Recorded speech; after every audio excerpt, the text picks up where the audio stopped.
आधी हकीकत आधा फसाना।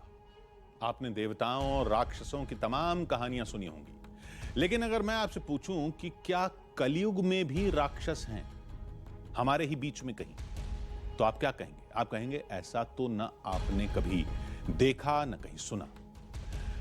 तो चलिए आज हम आपको राक्षसों के एक ऐसे गांव में ले चलेंगे। दरअसल उत्तराखंड के खूबसूरत पहाड़ों में एक गांव है जिसे लोग राक्षसों का गांव मानते हैं। आसपास के लोग वहां जाना तो दूर, उस जगह का नाम लेने से भी डरते हैं। माना जाता है कि उस गांव में आज भी बाणासुर राक्षस के वंशज रहते हैं। लोगों का यह दावा सुना तो हमने पौराणिक कहानियां खंगाली। तब यह पता चला कि बाणासुर नाम के एक राक्षस का जिक्र रामायण और महाभारत दोनों में मिलता है।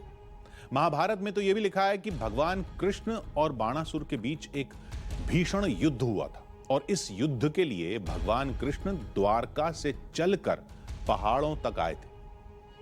हमारी दिलचस्पी पौराणिक कहानियों में नहीं थी, बल्कि यह जानने में थी कि क्या बाणासुर के वंशज आज भी हो सकते हैं। अगर नहीं तो फिर उस गांव का रहस्य क्या है और आसपास के लोग उस गांव में जाने से डरते क्यों हैं।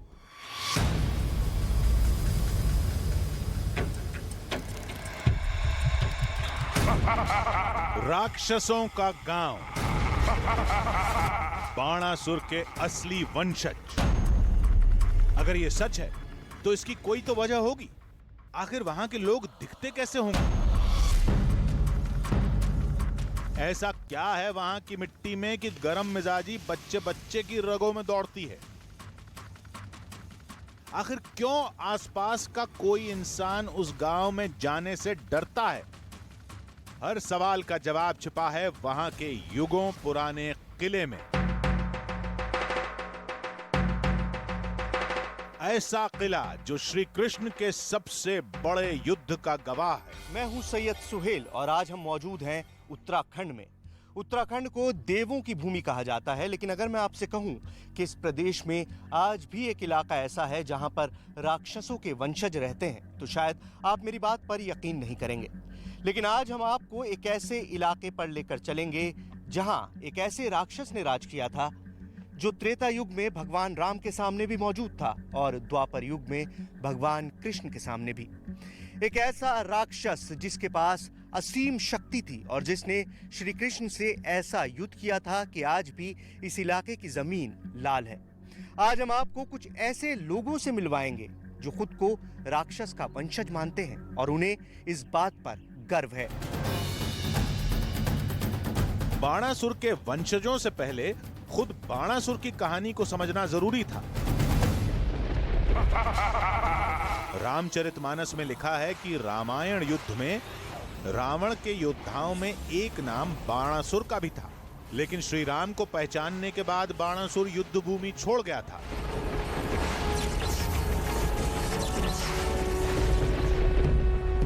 बाणासुर का अगला जिक्र हुआ शिव पुराण में, जिसमें बाणासुर को सबसे बड़ा शिव भक्त बताया गया और कहा गया कि बाणासुर को अपना पुत्र मानकर खुद महादेव ने उसे अजेय होने का वरदान दिया था। लेकिन उस वरदान की एक शर्त भी थी। मेरे आशीर्वाद और संरक्षण के कारण यदि तुम्हें ये लगता है कि तुम महाशक्तिशाली हो चुके तो तुम्हारा संहार करने के लिए आ रहा है एक युग।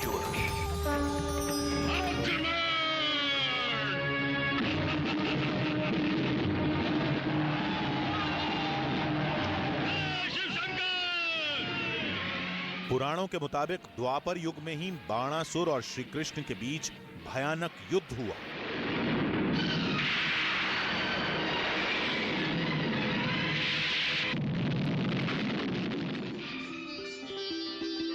वजह थी श्री कृष्ण के पोते अनिरुद्ध और बाणासुर की बेटी उषा की प्रेम कहानी। बाणासुर की पोती ने एक दिन रात में स्वप्न देख लिया था। स्वप्न में उसने अनिरुद्ध को देखा। फिर उसको देखा तो उसको फिर चैन नहीं पड़ा, तो अपनी सहेली चित्रलेखा को बुलाया। बोला दोस्त तू मेरा काम कर दे, इसको ढूंढ निकाल। चित्रलेखा, चित्रलेखा, कथा के मुताबिक चित्रलेखा अनिरुद्ध को द्वारका से बाणासुर के महल में ले आई। अनिरुद्ध को लेकर आई हो, परंतु कहाँ है वो? वहाँ विश्राम कर रहा है तुम्हारा चिच्चोर।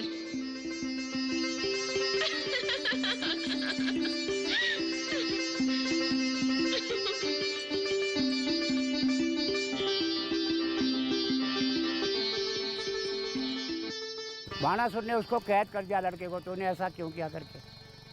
कैद करने के बाद वो लड़का कैद में रहा और वो लड़की इसके साथ प्रेम करती थी बाहर से। फिर घूमते घूमते मृतलोक में नारद जी पहुंच गए ढूंढने के लिए। तो वहाँ देखा तो अरे बोला कहाँ अनिरुद्ध कहाँ फंस गया तो यहाँ। उसने कहा बाबा जी ऐसे ऐसे में रात में ये लोग मेरे को यहाँ ले आए हैं। तो फिर उसने कहा चुप रहो, अब किसी को बताना नहीं है, मैं सीधा जाता हूँ द्वारिकापुरी, वहाँ से मैं सेना को लेकर के कृष्ण को लेकर के तेरे को लेके आऊँगा। जाओ ब्रह्मक्षेत्र, कृष्ण का वध कर दो, जाओ।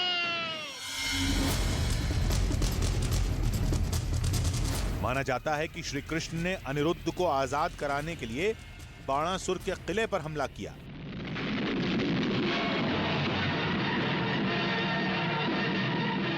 और शुरू हुआ पौराणिक कहानियों का सबसे भयानक युद्ध। शिव पुराण में लिखा है कि इस युद्ध में बड़ा नरसंहार हुआ और श्री कृष्ण की लीला के सामने बाणासुर का घमंड चकनाचूर हुआ था। मुझे क्षमा कर दीजिए प्रभु।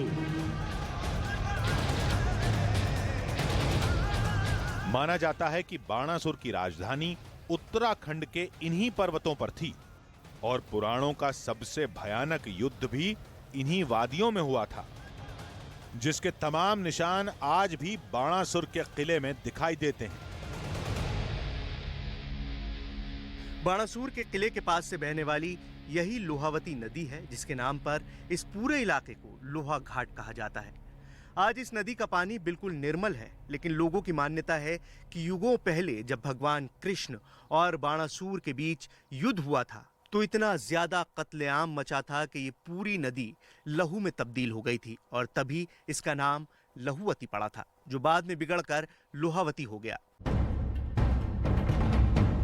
इस नदी के एक छोर पर है बाणासुर का किला और दूसरे छोर पर वो बस्ती जहां बाणासुर के वंशजों का दावा होता है।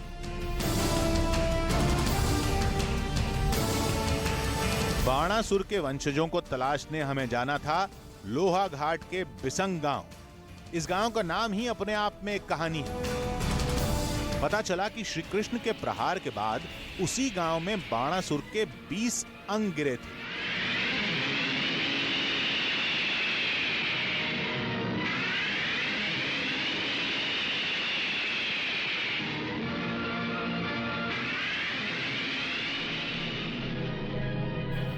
अंग, यही नाम बिगड़कर बना बिसंग गांव। लेकिन वहां तक जाने से पहले नजर पड़ी उन ऊंचे पहाड़ों पर। बताया गया कि मौसम साफ हो तो यहां से कैलाश पर्वत की पहली झलक दिखती है और इन्हीं पर्वतों से जुड़ी है भगवान शिव और बाणासुर की एक दिलचस्प कहानी। बाणासुर भगवान शिव का कितना बड़ा भक्त था, इसका अंदाजा आप इस बात से लगा सकते हैं कि वो रोजाना यहाँ अपने किले से दूर हिमालय में कैलाश पर्वत तक उनकी आराधना के लिए सुबह और शाम जाया करता था। आपको इस वक्त कैलाश मानसरोवर यहाँ से दिखाई नहीं दे रहा होगा क्योंकि पीछे पहाड़ों में बहुत ज़्यादा धुंध है और बारिश हो रही है, लेकिन जैसे कि मान्यता है कि उसकी इसी आराधना और भक्ति से खुश होकर भगवान शिव ने उसे अजय रहने का वरदान दिया था।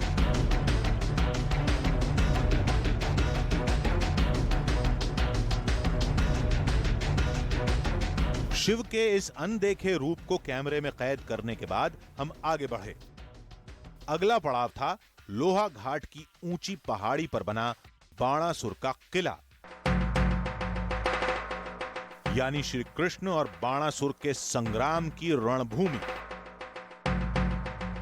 बाणासुर के वंशजों की तलाश में हम दिल्ली से 550 किलोमीटर दूर लोहा घाट पहुंच चुके हैं और लोहा घाट में पहुंचते ही जिस चीज़ पर सबसे पहली नज़र आपकी पड़ती है वो है एक ऊंची पहाड़ी पर बना बाणासुर का किला।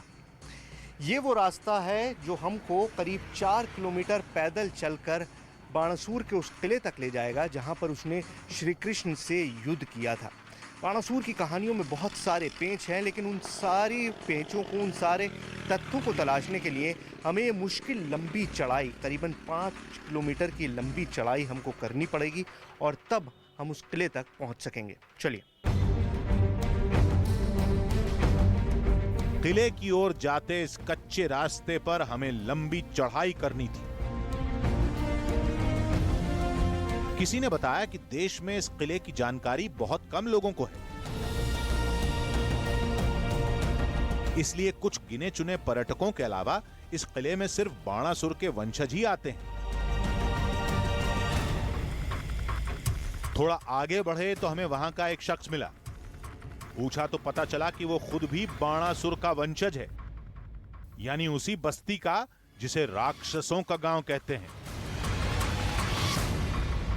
ये बाणासुर के किले का रास्ता यही है? हाँ सर, ये बाणासुर के किले का रास्ता। अच्छा, तो ये बताइए, यहाँ पर जो बात होती है कि बाणासुर के वंशज आज भी मौजूद हैं। हाँ जी, हाँ तो आप क्या इन्हीं गांव से संबंध रखते हैं? बिल्कुल बिल्कुल सर, मैं फर्त्याल हूँ। यहाँ 4 वंशज हैं, फर्त्याल हैं, मेहरा हैं, देव हैं और ढेक हैं सर जी।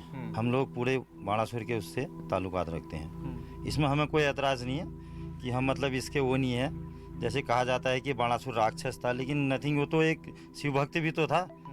हमारे लिए आज भी वो है और हमारा जो यहाँ का पूरा समाज है वो बाणासुर को एक बहुत उससे नज़रिए से देखता है, नहीं कि राक्षस के उससे। चलिए, तो हमको आप किला दिखाइए। चलिए सर। एक अजीब से सवाल के साथ हम आगे बढ़े कि आखिर बाणासुर के वंशज सामान्य इंसानों जैसे ही दिखते हैं, तो फिर लोगों में इतने डर की वजह क्या है? बताया गया कि वो वजह उनके गांव में जाकर पता लगेगी। खैर, चलते चलते हम उस सदियों पुराने किले तक पहुंच गए। सामने ही एक सरकारी बोर्ड लगा था जिसमें खुद भारतीय पुरातत्व विभाग ने माना है कि यह किला बाणासुर का था, जिसे मध्यकाल में चंद्रवंशी राजाओं ने बनवाया। आखिरकार एक लंबे पैदल सफर के बाद हम बाणासुर के किले तक पहुंच गए और यहाँ पहुंचने के बाद हमारी नजर जिस चीज पर सबसे पहले पड़ी वो है ये बोर्ड। ये बोर्ड यहाँ पर लगाया है पुरातत्व विभाग ने, जिस पर साफ साफ लिखा है कि ये किला बाणासुर का किला था, जिसको बाद में चंद्रवंशीय राजाओं ने बनाया। इस बोर्ड में ये भी लिखा है कि यहीं पर भगवान कृष्ण और बाणासुर के बीच युद्ध हुआ था और यहीं पर भगवान कृष्ण के पोते अनिरुद्ध को कैद रखा गया था। तो आइए आपको एक ऐसे किले में लेकर चलते हैं जो त्रेता युग से मौजूद है। यह किला अब खंडहर बन चुका है, लेकिन सदियों पुराने ये पत्थर आज भी अपने अतीत के गवाह बनकर मौजूद हैं। कहते हैं कि इसी किले में राक्षस बाणासुर का महल था और आसपास की पहाड़ियों में उसकी राक्षस सेना रहा करती थी। लोगों ने बताया कि मध्यकाल में कई बार इस किले को बनवाने की कोशिश की गई, लेकिन कोई श्राप है जिसकी वजह से इस किले की छत जितनी बार बनी उतनी बार धराशायी हो गई। इस किले में पहुंचते ही सबसे पहली चीज जो आप नोटिस करेंगे वो ये कि यहाँ पर कोई छत नहीं है और ऐसा नहीं है कि छत बनाने की कोशिश नहीं की गई। मध्यकाल में चंद्रवंशीय राजाओं ने भी यहाँ पर छत बनाने की कोशिश की थी, लेकिन जैसा कि यहाँ के लोगों की मान्यता है कि इस किले की छत को भगवान श्री कृष्ण ने बाणासुर के साथ युद्ध में नष्ट किया था, इसीलिए यहाँ पर दोबारा कभी भी छत नहीं बन पाई। लोग मानते हैं कि किले की सामने वाली पहाड़ी पर एक और किला था और उसी किले में बाणासुर ने श्री कृष्ण के पोते अनिरुद्ध को कैद किया था। इस किले से दूर पहाड़ पर जो कुछ अवशेष आपको दिखाई दे रहे हैं वो भी असल में एक किले के अवशेष हैं। लोगों की मान्यता है कि वहीं बाणासुर की बेटी उषा रहा करती थी और वहां उसका किला हुआ करता था। वहां अब ना तो दीवारें हैं ना कोई किला, सिर्फ कुछ पत्थर मौजूद हैं, लेकिन लोगों की मान्यता है कि यही वो जगह है जहां पर श्री कृष्ण के पोते अनिरुद्ध को कैद कर रखा गया था। कहते हैं इस किले में एक गुप्त तहखाना भी है और उसी तहखाने में बाणासुर का खजाना छिपा है। कई बार कोशिश भी हुई, लेकिन खजाने का पता नहीं लग पाया। अपने पोते अनिरुद्ध को छुड़ाने के लिए भगवान श्री कृष्ण ने बाणासुर के साथ युद्ध किया और वो युद्ध इतना भीषण था कि उसमें भगवान शिव भी शामिल हुए। इसी युद्ध के दौरान अपने खजाने को बचाने के लिए बाणासुर ने अपना खजाना अपने किले में कहीं दफना दिया था और आज भी लोगों को इस किले में जगह बाजगह सोना मिल जाता है और इसीलिए यहाँ इस किले के बीच में लोगों ने काफी गहरे तक खुदाई की है। किले की कहानी को समझने के बाद बारी अब बाणासुर के वंशजों से मुलाकात की थी। उस बस्ती में दाखिल होने की थी जिसे राक्षसों का गांव कहते हैं। रास्ते में मुलाकात हुई इलाके के पुलिस अधिकारी से, जिन्होंने बताया कि वक्त के साथ बहुत कुछ बदल चुका है, लेकिन बाणासुर के वंशजों की फितरत नहीं बदली। खून की गर्मी आज भी वैसी ही है जैसी पहले थी। आवागमन का साधन कुछ था नहीं और जैसे एक पर्टिकुलर क्षेत्र है, 20 बिशुंग है, बिशुंग का मतलब 20 गांव। भाई वो है कि यूनिटी थी सब पूरी, ये समझते थे कि भाई इस इलाके के जो है हम ही हैं जो भी हैं। तमाम हिदायतों, तमाम चेतावनियों के बावजूद हमने बाणासुर के वंशजों की पहली बस्ती में जाने का फैसला किया।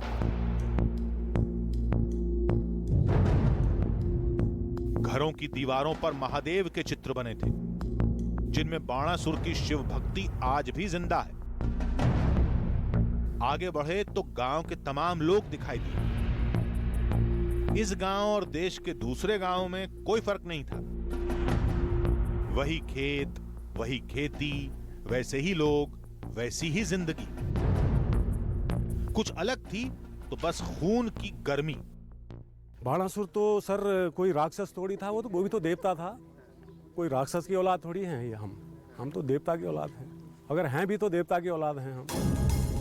बातों से साफ था कि यहाँ के लोग बाणासुर को राक्षस नहीं मानते, बल्कि एक सच्चा शिव भक्त मानते हैं। कहते हैं उनकी गरम मिजाजी पुरखों की देन है। मैं आपके साथ इतनी अच्छी तरह बात कर रहा हूँ तो आपको ये भी नहीं, अभी मेरा आप एनालिसिस नहीं कर सकते। ये मेरे ब्लड का है, जेनेटिक है। हम इस बस्ती के अलग अलग गांवों में घूमते रहे। लोगों की बातों में एक जोश जरूर दिखा, लेकिन लड़ाई झगड़ा, मारपीट वैसा कुछ भी नहीं जैसा बताया गया था। ये सच है कि लोहा घाट के इन पर्वतों का जिक्र पुराणों में हुआ है।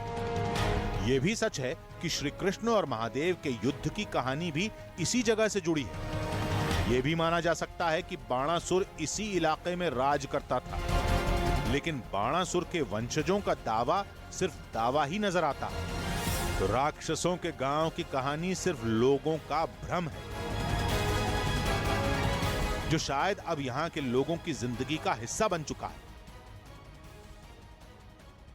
ये सच है कि उस गांव के लोग खुद को बाणासुर का वंशज मानते हैं, लेकिन इस बात में जरा भी सच्चाई नहीं है कि वहां रहने वालों के पास कोई अद्भुत शक्तियां हैं।